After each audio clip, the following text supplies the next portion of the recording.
अस्सलाम वालेकुम। आज की वीडियो में हम करेंगे एक्सरसाइज 11B। ये है जी mathematics book 1D1 7th edition junior edition आया उस एक्सरसाइज है ये, और हम करेंगे इसका क्वेश्चन नंबर 4 करेंगे। इससे जो पिछले क्वेश्चंस हैं वो मैं अपनी पिछली वीडियोस में करवा चुकी हूँ, उसका लिंक मैं डिस्क्रिप्शन में दे दूँगी, आप वहाँ से देख लीजिएगा। एक्सरसाइज 11A मैं पूरी करवा चुकी हूँ। एक्सरसाइज 11B के ये आज 4 क्वेश्चन हो जाएगा, और प्रैक्टिस नाउ भी के भी क्वेश्चन मैं इसके करवा चुकी हूँ, वो भी आप देख लीजिएगा, ठीक है। और अगर अभी तक आपने मेरा चैनल सब्सक्राइब नहीं किया तो इसको सब्सक्राइब कर दीजिए और बेल आइकन को लाजमी प्रेस कीजिएगा ताकि आपको न्यू आने वाली वीडियोस के बारे में पता चल सके। तो स्टार्ट करते हैं। हमारे पास एक क्वेश्चन नंबर 4 है।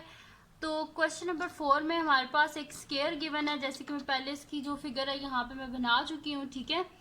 एक स्केयर हमारे पास गिवन है और इसमें जो अननोन है उनकी वैल्यूज को हमने फाइंड आउट करना है, जैसे कि ए और बी के अननोन है और इन अननोन की वैल्यूज को हमने फाइंड आउट करना है, ठीक है। तो सबसे पहले हम स्केयर को देख लेते हैं कि जो है स्केयर की हमारे पास क्या क्या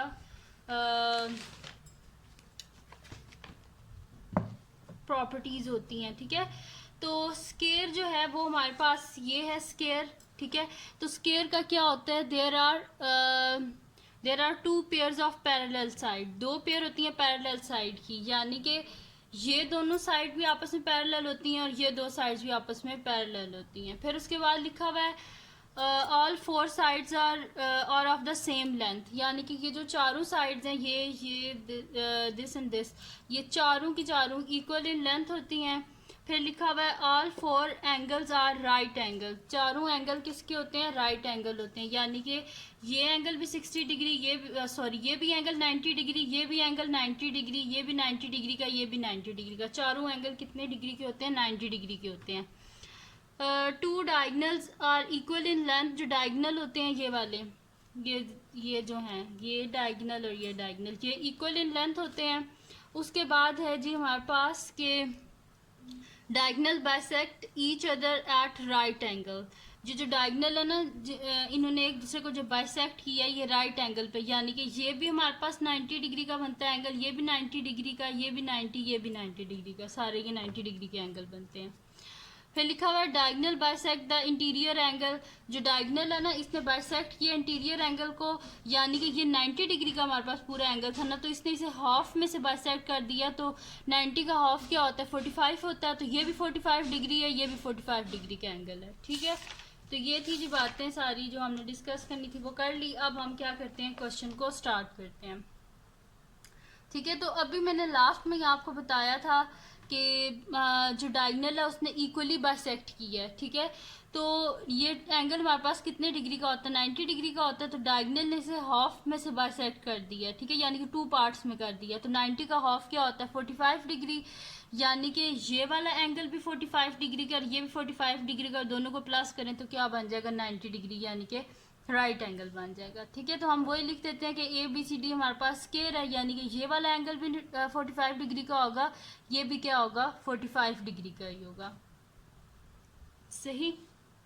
नीचे रीजन भी लिख देंगे कि डायगनल ने बाइसेक्ट कर दिया जो इसके बीच में जो इंटीरियर एंगल है, अंदर वाले जो एंगल्स हैं उनको, ठीक है।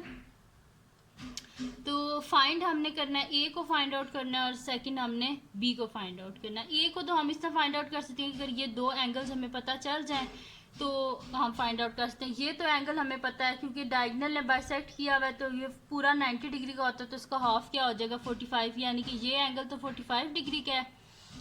और ये वाला जो एंगल है इसको हम इस तरह फाइंड आउट कर सकते हैं कि जो ये देखिए स्ट्रेट लाइन है ना, तो स्ट्रेट लाइन पर जो एडजेसेंट एंगल्स होते हैं उनका सम किसके इक्वल होता है, 180 डिग्री के, तो वहाँ से हम ये वाला एंगल भी फाइंड आउट कर लेंगे। फिर ए को हम फाइंड आउट कर लेंगे, sum of angles of triangle is equals to 180 degree, ठीक है। तो स्टार्ट करते हैं। अब यहाँ पे हम लिख देते हैं कि सिंस हमारे पास ए बी ये जो सी डी है ये हमारे पास एक स्केयर है, सोल्यूशन स्टार्ट करते हैं।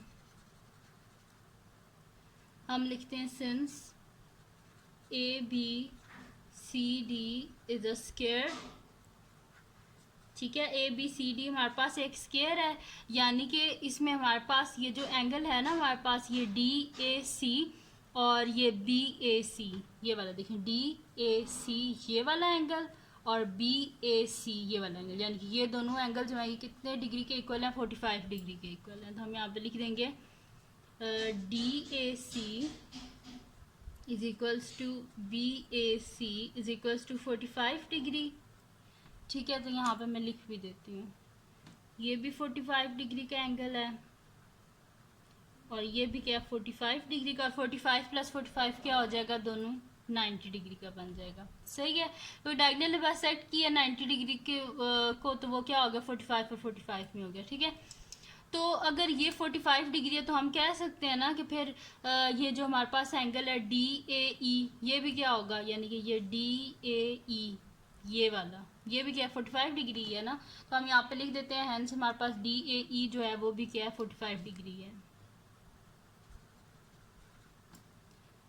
Hence DAE is equals to 45 degree, और रीजन में साथ ही लिखने के डायगोनल बाइसेक्ट किया इंटीरियर एंगल्स को। ठीक है, यहाँ पे हम लिख देते हैं diagonal bisect the interior angles.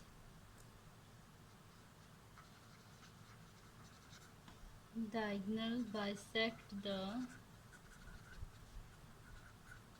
Interior angles. Diagonal interior angles को बाइसेक्ट किया है तो वो क्या, जो 90 डिग्री के थे वो क्या हो गए 45 डिग्री के और 45।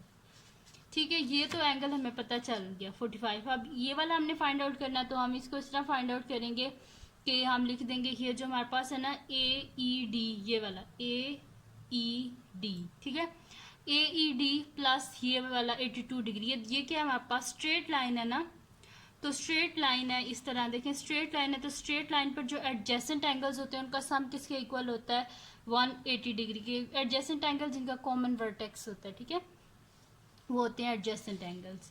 तो यहाँ पे हम लिख देते हैं कि AED plus 82 degree is equals to 180 degree, और रीजन में हम लिख देते हैं क्या है, ये एडजेसेंट एंगल्स हैं। ADJ होता है adjacent angles on straight line, को इन शॉर्ट STR लिख दें, adjacent angles on straight line. अब हमें किसकी वैल्यू चाहिए, AED की बोथ साइड से 82 को माइनस कर दें, तो AED is equals to 180 degree minus 82 degree होगा हमारे पास। ठीक है, तो AED आ जाएगा हमारे पास 10 में से 2 गए 8, फिर हमारे पास 17 में से जब हम 8 को माइनस करेंगे तो हमारे पास क्या आएगा 98 डिग्री। ठीक है, अब यानी कि ये वाला एंगल जो है ना ये भी हमारे पास आ गया, ये क्या आया हमारे पास कि ये वाला एंगल क्या है हमारे पास 98 डिग्री का है। ठीक है, तो इसको भी हमने फाइंड आउट कर लिया, ये 98 डिग्री का। अब ये थर्ड एंगल हम इस तरह फाइंड आउट करेंगे कि सम ऑफ एंगल्स ऑफ ट्रायंगल किसके इक्वल होता है 180 डिग्री के, तो हम यहाँ पे लिख देते हैं कि 45 degree plus 98 degree plus A degree is equals to 180 degree. तो यहाँ पे लिख देते हैं 45 degree plus 98 degree plus A degree is equals to 180 degree. ठीक है, और रीज़न में लिख दें कि ये हमारे पास क्या है एंगल सम ऑफ ट्रायंगल, ये जो हमारे पास है ना ये ADE इसके एंगल्स का सम है ये। ठीक है, angle sum of triangle ADE। ठीक है जी, तो अब यहाँ पे मैं इनको ऐड कर लेती हूँ, तो मेरे पास क्या हो जाएगा 5 प्लस 8 मेरे पास हो जाएंगे 13 3। ठीक है, 1 कैरी यहाँ पे हो जाएगा, और 4 प्लस 5 13 प्लस 1 14, यानी कि 143 degree plus A degree is equals to 180 degree हो जाएगा। बोथ साइड से 143 को माइनस कर दें तो A degree is equals to 180 degree minus 143 degree. ठीक है, ये हो जाएगा। नेक्स्ट शीट ले लेते हैं और उस पर आगे कर लेते हैं। ये हो जाएगा। अब देखें कि ये हमारे पास हो जाएगा A degree is equals to 10 में से 3 गए 7, 7 में से 4 गए 3, यानी कि 37 डिग्री। तो A क्या आ गया हमारे पास 37, A का आंसर आ गया 37। ठीक है जी, तो A का आंसर आ गया हमारे पास। अब क्या करना है, हमने B का आंसर फाइंड आउट करना है। ये जो B है, ठीक है, इस B का हमने आंसर फाइंड आउट करना है। तो इस बी का आंसर हम इस तरह फाइंड आउट कर सकते हैं कि ये देखिए एक्सटीरियर एंगल है, तो एक्सटीरियर एंगल किसके इक्वल होता है, sum of opposite interior angle, यानी कि इन दोनों एंगल्स का जो सम होगा वो इसके इक्वल होगा। तो ये हमें पता है कि जो वर्टिकली ऑपोजिट एंगल होते हैं वो क्या होते हैं, आपस में इक्वल होते हैं। तो इसका मतलब है कि ये जो है हमारे पास ये भी क्या आ जाएगा, हमारे पास 82 डिग्री आ जाएगा। ठीक है, तो यहाँ पे मैं दोबारा ये लिख देती हूँ, वैसे तो मैंने पहले ही लिख दिया था कि ये 45 डिग्री के इक्वल है, लेकिन हम स्टेटमेंट में भी लिख देते हैं कि ये जो हमारे पास एंगल है ना, ये वाला EAF, इसको लिख देते हैं कि ये 45 डिग्री का, क्योंकि जो हमारे पास है ना ये क्योंकि डायगनल जो है उसने इक्वली बाइसेक्ट किया है इनको। ये जो मेरे पास है BAC और DAC, ये मैं पहले भी लिख चुकी हूँ लाइन। ठीक है, तो आप इसको दोबारा यहाँ पे लिख दें क्योंकि आपका इंप्रेशन अच्छा पड़ता है। तो आप यहाँ पे लिखें कि सिंस ABCD हमारे पास स्क्वायर और डायगनल ने इसे इक्वली बाइसेक्ट किया है, हंस हमारे पास ये वाला जो एंगल है ना, ये जो हमारे पास है EAF, ये भी क्या है 45 डिग्री। तो हम यहाँ पे दोबारा लिख लेते हैं, सिंस ABCD हमारे पास एक स्क्वायर है, तो since ABCD is a square. ठीक है, ABCD हमारे पास एक स्क्वायर है, तो हमारे पास ये जो एंगल्स थे इनको आप लिख लें कि ये जो पहले लिखे थे कि DAC और BAC ये क्या है 45 डिग्री।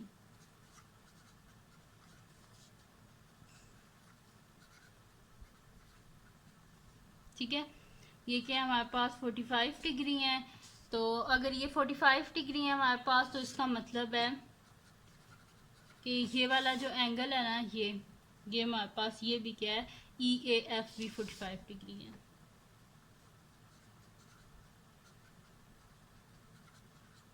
ठीक है, वैसे तो मैंने पहले भी लिख दिया था कि 45 डिग्री है। अब इस एंगल को हमने फाइंड आउट करना है, तो हम लिखें कि वर्टिकली ऑपोजिट एंगल्स क्या होते हैं, इक्वल होते हैं। तो हम लिख देते हैं कि E, ठीक है, सॉरी AEF है ये हमारे पास, ठीक, AEF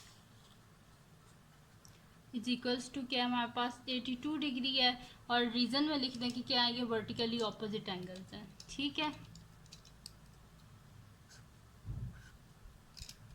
रीजन में लिख देते हैं कि वर्टिकली ऑपोजिट एंगल्स। ठीक है, तो AEF हमारे पास 82 डिग्री आ गया। यहाँ पर मैं लिख देती हूँ कि ये हमारे पास क्या है, ये भी पूरा एंगल 82 डिग्री के। अब ये हमारे पास दोनों इसके देखिए, हमारे पास क्या होता है, एक्सटीरियर एंगल इक्वल होता है sum of opposite interior angle. ठीक है, यानी कि 82 plus 45 degree is equals to B degree होगा हमारे पास। ठीक है, तो यहाँ पे हम लिख देते हैं कि B degree is equals to B degree is equal 45 degree plus 82 degree. ठीक है, और रीजन में हम क्या लिख देते हैं कि एक्सटीरियर एंगल है, exterior angle of triangle, triangle कौन सी हमारे पास, AEF।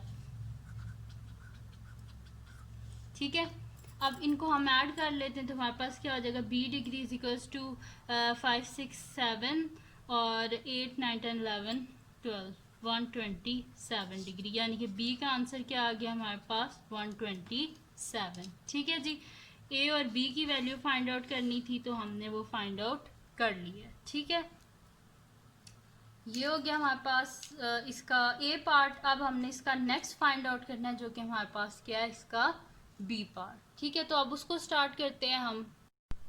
तो अब नेक्स्ट शीट ले लेते हैं और उसको मैं आपको करवा देती हूँ इसका जो B पार्ट है। ठीक है जी, तो ये रहा हमारे पास इसका B पार्ट।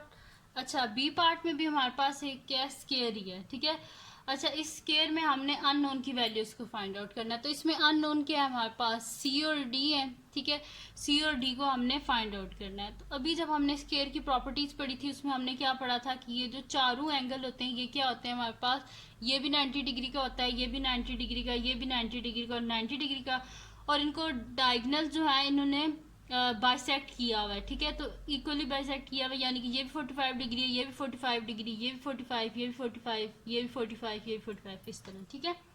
अब हमने फाइंड आउट करना है सी को। तो सी को हम इसी इजीली जो है वो फाइंड आउट कर सकते हैं कि अगर हम ये कर दें कि यहाँ पे हम जो है ना वो लिखते हैं कि डायगोनल ने इक्वली बाइसेक्ट किया, इस वजह से ये वाला एंगल क्या 45 डिग्री है।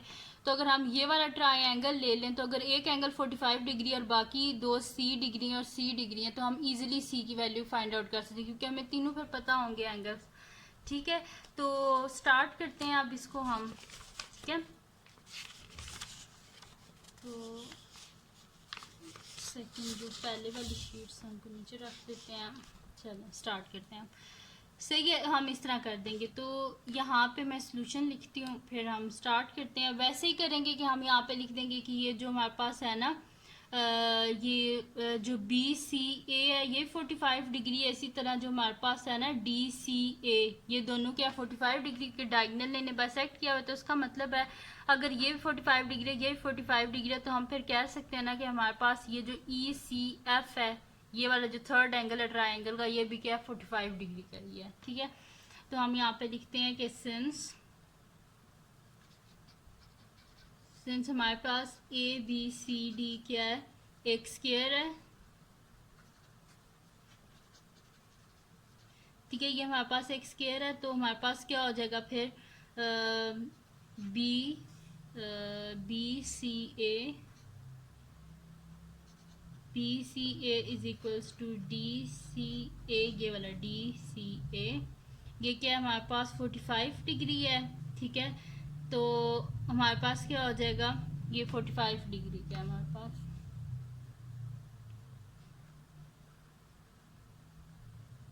और ये भी 45 डिग्री का है, ठीक है। तो अगर ये 45 डिग्री का थर्ड एंगल, तो हम फिर लिख सकते हैं ना कि हमारे पास जो ये ई सी एफ है ये भी 45 डिग्री का है। तो हम यहाँ पे लिख देते हैं hence E C F is equals to 45 degree, और रीजन में हम लिख देते हैं कि डायगोनल जो है उसने बाइसेक्ट किया है इंटीरियर एंगल्स को, ठीक है। तो हम यहाँ पे लिख देते हैं diagonal bisect the interior angle,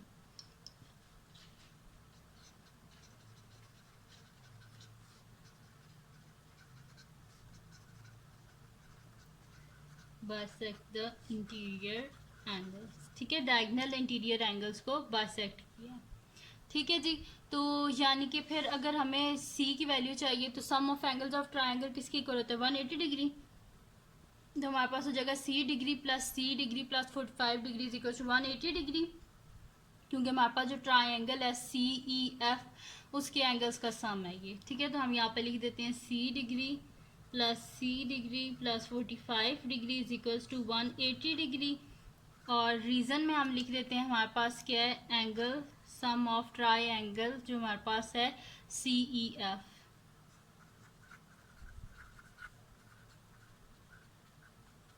ठीक है। Angle sum of triangle C E F, ये हो गया हमारे पास। अब हम यहाँ पे क्या कर लेते हैं सी ई एफ, ठीक है। अब यहाँ पे हम इनको ऐड कर लेते हैं, तो हमारे पास क्या हो जाएगा C plus C degree 2c degree plus 45 degree is equals to 180 degree.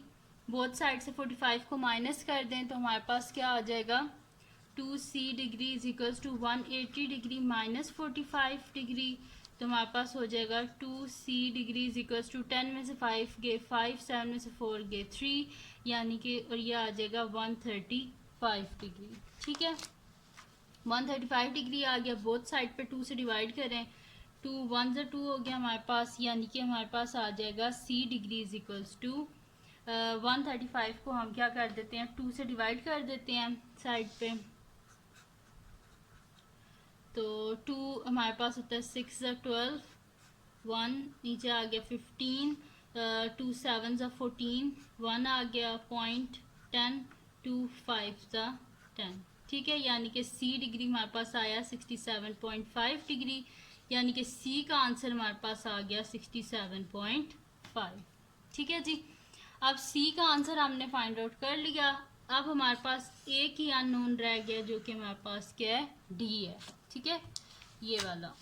ये जो डी है इसकी वैल्यू को हमने फाइंड आउट करना है। तो डी की वैल्यू को हम फाइंड आउट कर लेते हैं। अच्छा, जब मैं आपको प्रॉपर्टीज़ बता रही थी तो मैंने आपको बताया था कि जो डायगनल है ना उसने इसे इनको जो इक्वली बाइसेक्ट किया है, इसका मतलब है कि हमारे पास जो है ना ये वाला जो एंगल है सी ई डी, ये क्या है हमारे पास पूरा कंप्लीट एंगल किसके इक्वल है, 90 डिग्री के इक्वल है। ठीक है, तो अगर ये 90 डिग्री का इक्वल है तो यानी कि सी डिग्री प्लस डी डिग्री हमारे पास किसके इक्वल होगा, 90 डिग्री के। ठीक है, तो हम यहाँ पे नेक्स्ट शीट लेते हैं और उस पर मैं यही स्टेटमेंट लिख देती हूँ यहाँ पे कि ए बी सी डी हमारे पास एक स्केयर है, तो इसका मतलब है कि ये जो एंगल है ना हमारे पास सी ई डी, ये क्या होगा हमारे पास, ये होगा जी हमारे पास 180 डिग्री के इक्वल। ठीक है, तो ये मैं लिख देती हूँ यहाँ पे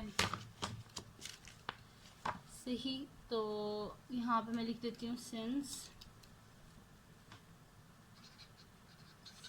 ए B C D is a square,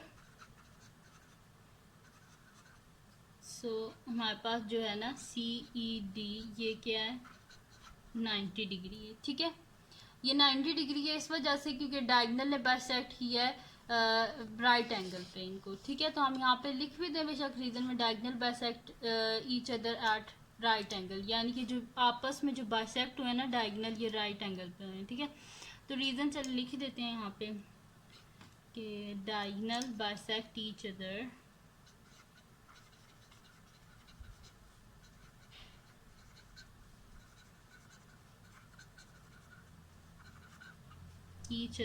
at right angles। ठीक है, राइट एंगल्स पे एक दूसरे को बाइसेक्ट किया उन्होंने, डायगनल्स जो है उन्होंने। ठीक है, तो हैंस हमारे पास फिर क्या हो जाएगा कि सी डिग्री ये वाला देखें, अगर ये 90 डिग्री का है तो फिर सी डिग्री प्लस डी डिग्री किसके इक्वल होंगे, 90 डिग्री, यानी कि इन दोनों का सम जब हम करेंगे तो वो फिर 90 डिग्री के इक्वल ही होगा ना। तो यहाँ पे लिख देते हैं C degree plus D degree is equals to 90 degree. तो सी की वैल्यू अभी हमने फाइंड आउट की थी, वो क्या आई थी, 67.5 डिग्री। तो हम यहाँ पे लिख देते हैं कि ये आपको शायद विजिबल ना हो, सी की वैल्यू क्या आई थी, 67.5 डिग्री। तो हम यहाँ पे लिख देते हैं 67.5 degree plus D degree is equals to 90 degree. Both side से 67.5 को माइनस कर दें तो D degree is equals to 90 degree minus 67.5 degree. ठीक है, साइड पे यहाँ पे कर लेते हैं फिर माइनस, तो हमारे पास क्या है जी 90, यहाँ पे पॉइंट वाली वैल्यू तो यहाँ पे लिखते हैं 0.0, कोई बात 90.0 क्या होता है, 90 होता है। ठीक है, और इसमें से माइनस हमने करना है 67.5 को, तो यहाँ पे कैरी लें, ये 10 हुआ, फिर यहाँ पे जब हमने कैरी लिया ये 10 हो गया और ये 9 हो गया, 10 में से 5 गए 5, ये पॉइंट आ गया, 9 में से 7 गए 2 और ये हमारे पास 8 हो गया था, तो 8 में 6 गए 2, तो हमारे पास हो गया 22.5। तो डी डिग्री आ गया हमारे पास 22.5 डिग्री, यानी कि डी का आंसर आ गया 22.5। ठीक है जी, तो यही हमने फाइंड आउट करना था सी और डी की वैल्यू। तो सी की वैल्यू हमारे पास आई थी 67.5 और डी की वैल्यू आ गई 22.5। ठीक है जी, तो ये थी जी आज की वीडियो जिसमें मैंने आपको करवाया क्वेश्चन नंबर 4 एक्सरसाइज 11B का। तो अगर ये वीडियो आपको पसंद आई हो तो इसको लाइक कीजिएगा, मेरे चैनल को सब्सक्राइब कीजिएगा और बेल आइकन को लाजमी प्रेस कर दीजिएगा ताकि आपको न्यू आने वाली वीडियोस के बारे में पता चल सके। और अपने फ्रेंड्स के साथ भी इस वीडियो को शेयर कीजिएगा और उनको भी बोलिएगा वो सब्सक्राइब कर दें और दुआओं में याद रखिएगा। अल्लाह हाफिज़।